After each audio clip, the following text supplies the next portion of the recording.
Hi everyone, welcome back. If this is your first time here, my name is Alex, and on this channel I mainly talk about flexibility, handstands and gymnastics. Today I'm going to be talking about hypermobile elbows. So I did a video about the knees a couple weeks ago and a lot of you asked me about doing a little bit more about this topic.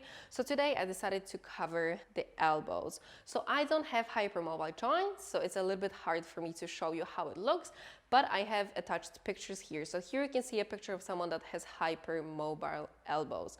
So today I'm going to talk about a few exercises you can do to control your hypermobile elbows, just because if you have hypermobile, either elbows or knees, you definitely don't want to be stretching into that hyperextension, because the more hypermobile you are, the more likely you are to get injured, especially doing gymnastics and doing flexibility.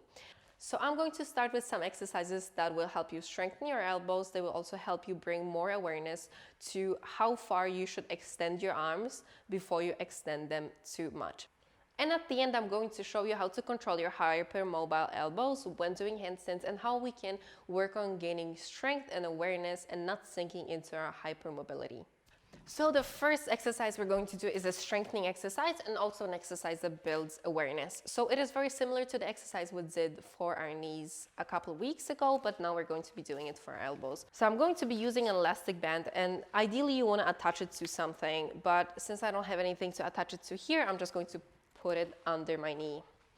And from here, I'm going to be threading my arm through. My arm is bent in this position. From the front, it looks like this. And from here, I'm going to be extending my elbow to my full extension. And then I'm going to be extending it all the way into my hyperextension. So for you, you would be extending into the middle and then extending all the way as far as you can. Coming back to the middle and bending your arm again. So for this one, I don't go all the way into my hyperextension. I only go to the middle and back. To the middle and back. And you will do this one in 2 sets of 10 as well. Our next exercise, on my hands and my knees, and from here I'm going to be bending my arms. I'm going to be extending to the middle, not extending fully into your hyperextension.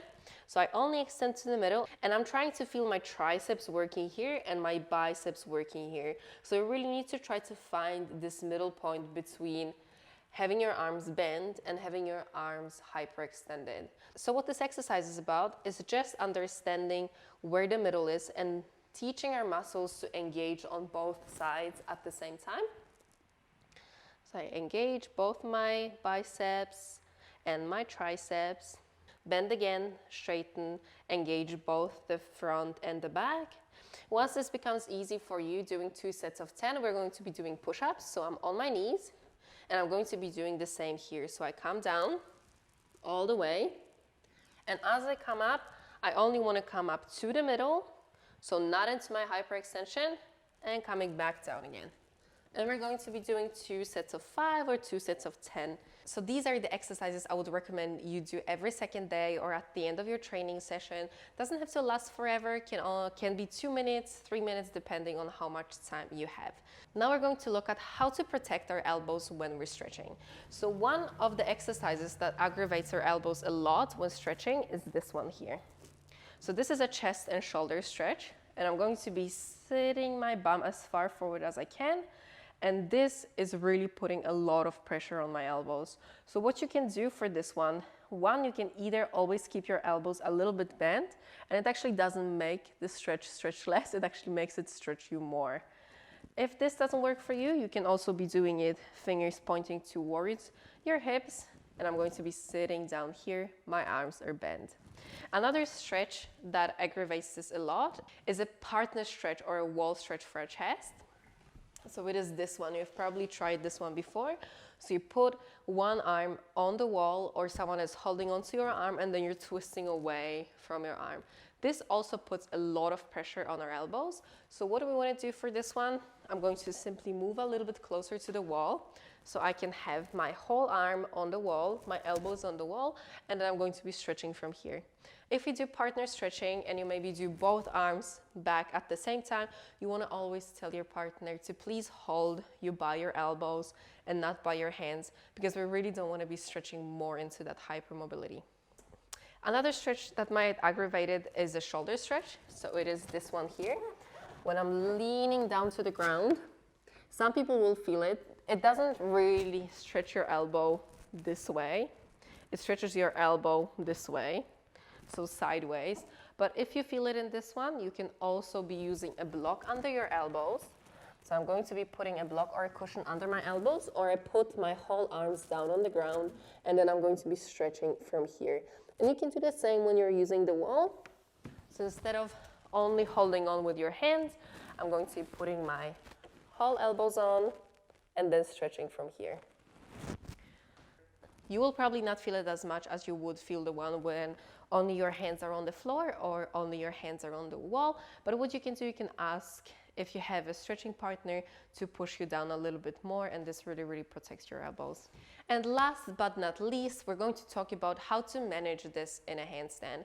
So we need to really work our strength and our awareness, just like we did with the exercises I showed you at the beginning of the video. So you can be doing these exercises and they will help you in your handstands as well. However, as we get better and better at handstands, we want to be loading our arms more and more. So if you're working on handstand holds against the wall, so like I'm doing one here now, if you're working on this and you notice that your elbows are going all the way in, mine don't because I don't have hypermobile elbows, but let's imagine they're going all the way in, then you want to be working on the same thing. Bending your elbows, straightening to the middle, and holding here. Bending your elbows, straightening to the middle, and holding here. And you really want to be working on activating your biceps and your triceps at the same time, so we're not sinking all the way into our hyperextension. And it of course depends on the degree of the hypermobility in your elbows, but in general, if you don't feel like you're extremely strong and you feel like you're just sinking into it and you're relying on your joints, then you should definitely work to strengthen your arms, just because it might be very dangerous for you later on when your joints get more and more mobile, and it's going to be very easy for them to get damaged. So really make sure when you do your holds, you're aware of it. So don't just sink into your elbows, really use your biceps, use your triceps to keep your arms as straight as you can. If you have a little bit of a hypermobility, that's okay, but if you have a lot of it, you should definitely be working on your strength. Doing exercises such as push-ups, bench press, overhead tricep extensions, cable tricep extensions, they're all going to help you to strengthen your arms and build more awareness and not sinking into your hypermobility.